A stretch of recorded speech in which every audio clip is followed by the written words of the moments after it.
Praise the Lord, ஹalleluya. ஆண்டவருடைய நாமம் மகிமைப்படுவதாக. கர்த்தருக்கே மகிமை உண்டாகட்டும்.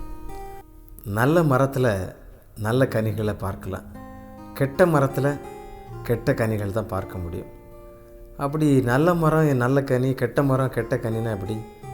எந்த மரத்தின் கனிகள் அதனால் அறியப்படும், அதில் சுவை மிகுந்ததாக இருக்கும்.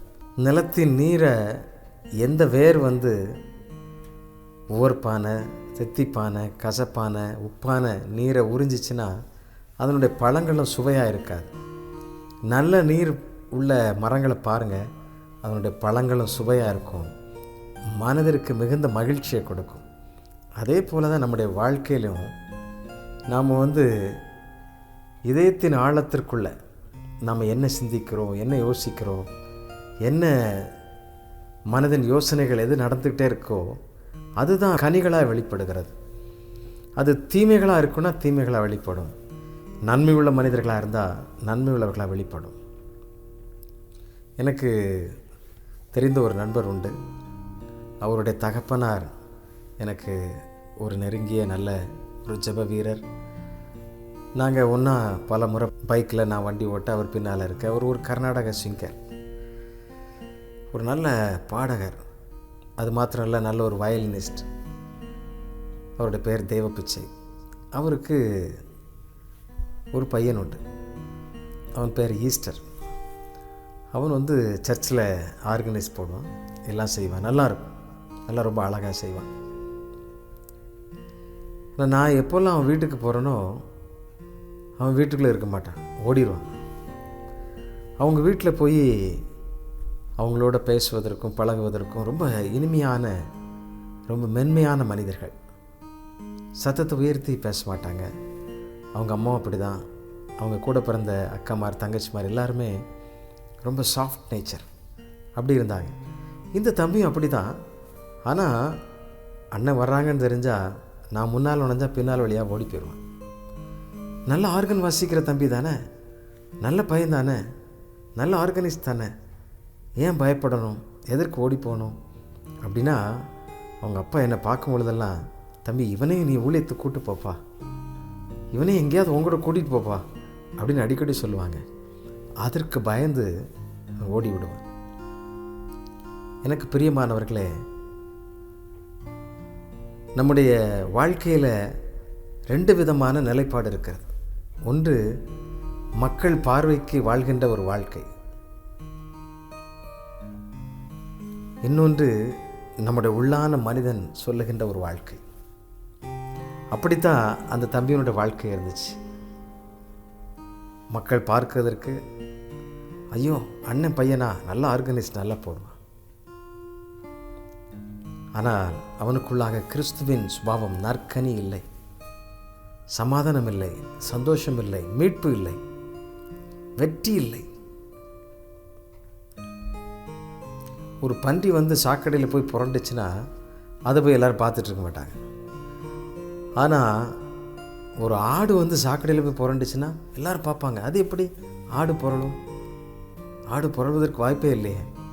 அப்படி தான் ஒரு கிறிஸ்தவன் கனி தருகின்ற ஜீவியம், சிறப்பான கனி, நல்ல கனி கொடுக்கிறவனாய் இருப்பான் என்று தான் எல்லாரும் எதிர்பார்ப்பார்கள். இன்றைக்கு உலக அரங்கிலே சொல்லப்படுகிற செய்தி என்ன?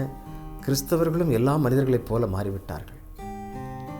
அந்த உயர்ந்த தரவரிசை பட்டியலிருந்து இறங்கி கொண்டே இருக்கிறோம். பிரியமானவர்களே, அதுவல்ல, நாம் கிறிஸ்துவின் சாயலை தரித்து கொண்டே இருப்போம் என்றால் கிறிஸ்துவை உடையவர்களாக இன்னும் மேன்மையான காரியங்களை நாம் செய்ய முடியும். ஆண்டவர் எல்லாரையும் அப்படி விட்டுற மாட்டார். அந்த ஈஸ்டர் தம்பியும் அப்படி ஆண்டு விடவே இல்லை. பிரியமானவர்களே, ஒரு நாள் புறவாசல் வழியாகவே போய் அவனை பிடிச்சிட்டேன். நான் பிடிச்சேன்னு சொல்கிறத காட்டிலும் கர்த்தர் அவனை பிடிச்சிட்டார், அவ்வளவுதான். அது வரைக்கும் அவனுடைய கைகளெல்லாம் எப்படியெல்லாமோ வாசித்து கொண்டிருந்த கரங்கள். அதுக்கப்புறம் கர்த்தருடைய நன்மையை சொல்லி சொல்லி பாடி பல கூட்டங்கள், பல இரவு கூட்டங்கள், உபவாச ஜபங்கள் என்று சொல்லி பல வாலிபர் கூடுகள் என்று நடத்த கர்த்தர் அவனை பயன்படுத்த ஆரம்பித்தார். அது மாத்திரமல்ல பிரியமானவர்களே, ஆண்டவர் அவனை பெயர் சொல்லி அழைத்து அவருடைய ஊழியத்திற்கென்று முழு நேரமாக அழைத்து சென்று விட்டார். நற்கனி இதுதான். இன்றைக்கு என்ன நடந்து கொண்டிருக்கிறது தெரியுமா? சீக்கிய மக்கள் மத்தியில் பஞ்சாபில் ஆயிரக்கணக்கான நபர்களை, சீக்கியர்களை கிறிஸ்துவண்டை வழி நடத்தியிருக்கிறாங்க. ஒரு கனி உள்ள வாழ்வு பல கனிகளுக்கு சாட்சியாக மாறி இருக்கிறார். அப்படி என்றால் அப்போஸ்தலனாகிய பவுல் தீமோத்தேயுக்கு இப்படி எழுதுகிறார். என்ன எழுதுகிறார் பாருங்க. 1 தீமோத்தேயு 4ஆம் அதிகாரம் 12ஆம் வசனத்தில், நீ வார்த்தையிலும் நடக்கையிலும் அன்பிலும் ஆவியிலும் விசுவாசத்திலும் கற்பிலும் விசுவாசிகளுக்கு மாதிரியாயிரு என்று எழுதுகிறார். ஒரு மாதிரியாக இல்லை, மாதிரியாக இருக்க அழைக்கப்படுகிறோம். நீங்கள் எப்படி இருக்கிறீங்க? ஒரு மாதிரியாக இருக்கீங்களா, மாதிரியாக இருக்கிறீங்களா? ஆண்டவர் இன்னைக்கு நம்மை பார்த்து கேட்கிறார். நற்கனி உள்ளவர்களாய் வாழ்வோம், சிறந்ததை செய்வோம், இயேசுவை இந்த உலகிற்கு வெளிப்படுத்துவோம். கர்த்தரை துதிக்கலாமா, மகிமைப்படுத்துவோமா, சேர்ந்து பாடுவோமா?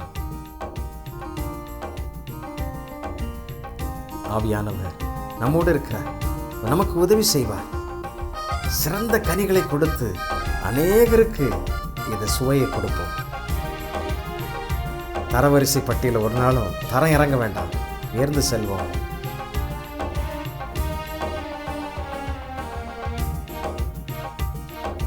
நற்கனி தேடி வரும் காலங்கள் அல்லவோ, நான் ஒரு கனியற்ற பாழ்மரம் அல்லவோ. நற்கனி தேடி வரும் காலங்கள் அல்லவோ, நான் ஒரு கனியற்ற பாழ்மரம் அல்லவோ. முற்கனி முகம் காண வெம்பயிரல்லவோ, முழு நெஞ்சம் விளைவற்ற உவர் நீல அல்லவோ.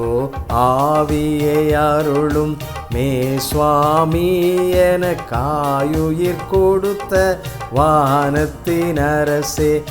ஆவியை அருளும் மே சுவாமி என காருயிர் கொடுத்த வானத்தின் அரசே. ஜெபிப்போம். ஆண்டவரே, நாங்கள் எங்கும் எப்பொழுதும் நற்கனிகளை கொடுக்கிறவர்களாய், நற்சாட்சி உள்ளவர்களாய், ஆண்டவரே அந்த உயர்ந்த தரவரிசை பட்டியலில் இருக்கிறவர்களாய், அப்பா எப்பொழுதும் உமக்கு பிரியமானதை செய்கிறவர்களாக இருக்க எங்களை ஒப்பு கொடுக்கிறோம் சுவாமி. ஆண்டவரே, நாங்கள் மாதிரியாக இருப்போம், ஒரு மாதிரியாக அல்ல, அதற்கு எங்களை அர்ப்பணிக்கிறோம் அப்பா. எங்களை ஒப்பு கொடுக்கிறோம். எங்களை எல்லா எல்கைகளிலும் அகமும் புறமும் கர்த்தர் நீர் எங்களை சுத்திகரித்து ஆண்டவரை எப்பொழுதும் உடைய நாமத்தை மகிமைப்படுத்த உதவி செய்வீராக. உம்முடைய கரத்தில் எங்களை அர்ப்பணிக்கிறோம். இந்த உலக வாழ்வில் உம்மை வெளிப்படுத்துகிற மனிதர்களாக எப்பொழுதும் கனி தருகின்ற ஜீவியம் வாழ எங்களுக்கு உதவி செய்யும். இயேசுவின் நாமத்திலே கேட்கிறோம் அன்பின் பிதாவே. ஆமென், ஆமென். Thank you. God bless you.